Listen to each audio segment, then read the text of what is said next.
My boyfriend's mom makes these amazing cookie bars.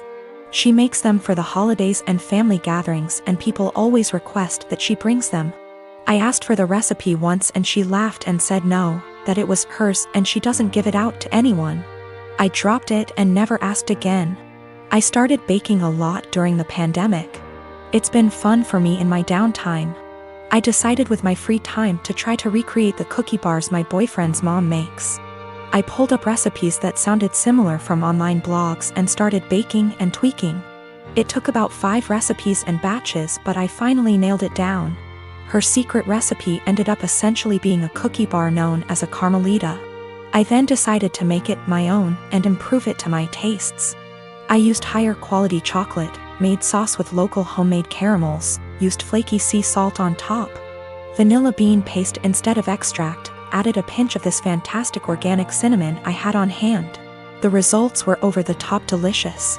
My boyfriend declared they are better than his mom's, and he finished off half a pan in 2 days. He was FaceTiming with his mom Saturday and eating one. She asked what it was and he said, "One of your caramel bars." Joe found a recipe online but made it even better.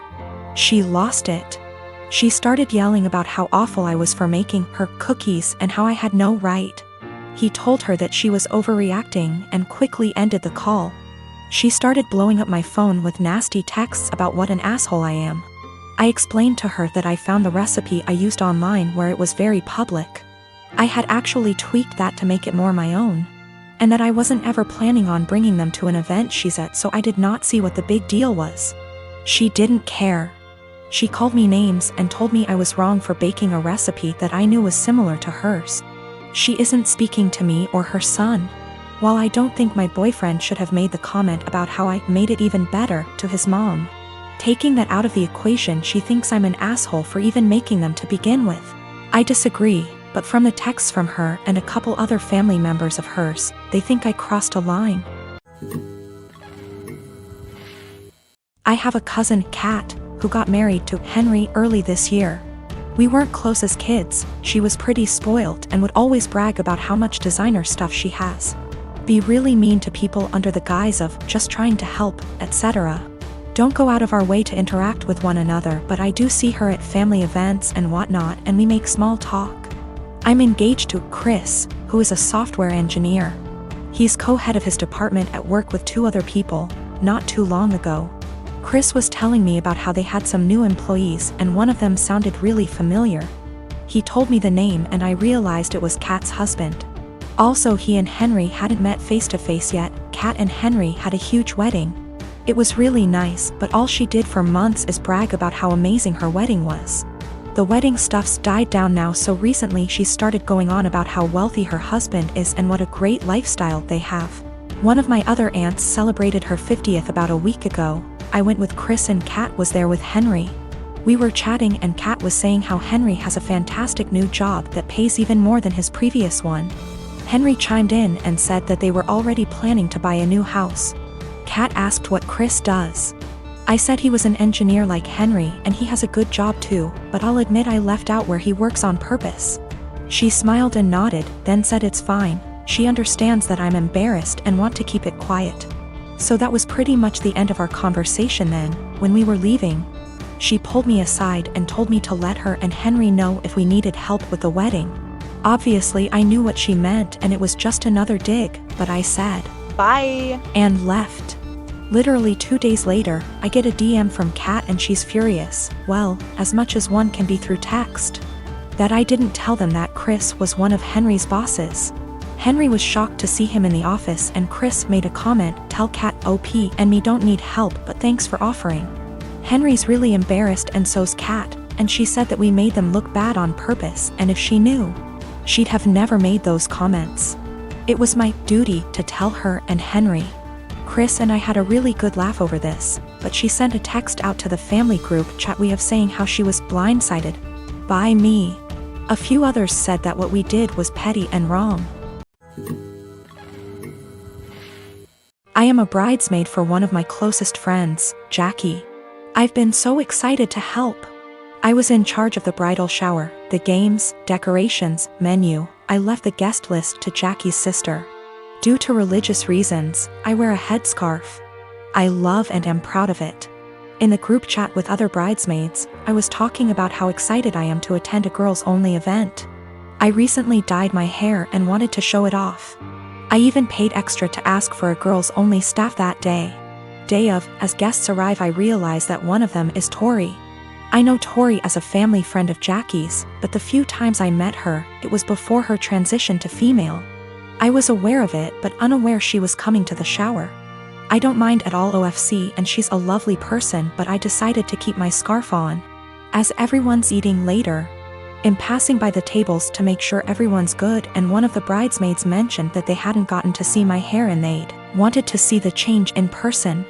I tried to dismiss it at first or say, "Oh, I'll show you later." But the other girls at the table got curious.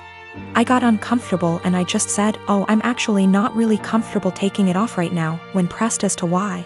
I said there's guests I don't feel comfortable taking it off in front of. There was a collective "Oh." And I thought, cool, that's over. But one girl got aggressive and asked if I'm referring to Tori. She's loud and other tables turned to look. I don't answer. The girl asks if I wear one around men, so I say yes. She says there's no men here, so clearly you should take it off. I tell her again that I'm keeping it on. Another bridesmaid defends me and tell the girl to chill out. Tori comes over and says me not taking it off is a slap in the face to her identity. I'm just shocked and had no clue what to do. Eventually Tori and a few girls left saying they felt it was disrespectful. I feel awful that this ruined a beautiful day for my friend. It's causing more trouble with people threatening to leave the wedding over discrimination towards me or towards Tori. I don't think I was in the wrong.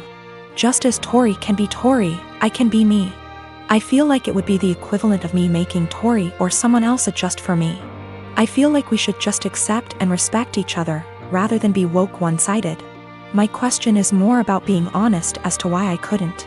Jackie is on my side, but Jackie's sister is giving her hell for it, saying she purposely left out that detail in the guest list to test me.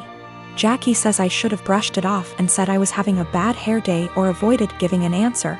I didn't ever mention Taurus' name in my answer, and I don't think my answer was rude. But seeing how much stress it's causing him, thinking I should have made up a lie? When I said no, Tori and a few others pushed it and Tori gave the ultimatum that I have to take it off as a sign of respect or they would leave. I said no. They ridiculed me, my faith, and even the bride and others for defending me. They were blatantly hateful towards my religion, and Jackie's sister purposely arranged for this to happen. For the religious standpoint, I am not aware of where she is in transitioning or what her sexual preferences are. I would never ask either, as that is personal. But that is information I would like before making a decision on how comfortable I feel with exposing my hair. I have been with my fiancé for 2 years. We are both 37 years old. We're getting married soon. I've only met her family a couple of times. My daughter, Judy, 16 years old, has never met them till very recently, where they hosted dinner to celebrate 4th of July, and that's when they met her for the first time. Judy has a visible burn scar on her forehead. It was due to an accident she was in when she was 9. She used to be incredibly insecure about it, to the point where I was forced to homeschool her, and it was hard trying to deal with and navigate through this rough time. Now she's doing a lot better, though some comments can really cause her to become stressed out and anxious. My fiancé knows all that and respects it. Before we went to her parents' house, I asked her to tell them about Judy and her struggle, and get to try and not say anything negative about it or possibly mention it. She said she would guarantee no one will say anything. We got to the event and they talked to Judy and she slowly warmed up to them. Everything was going well till I was dinner time. My FMIL looked at Judy while she was eating and pointed at her scar, basically asking questions about it, which made Judy lose her appetite and start to get uncomfortable. I kept sending my fiancé and her mom signs to knock it off, but to no avail.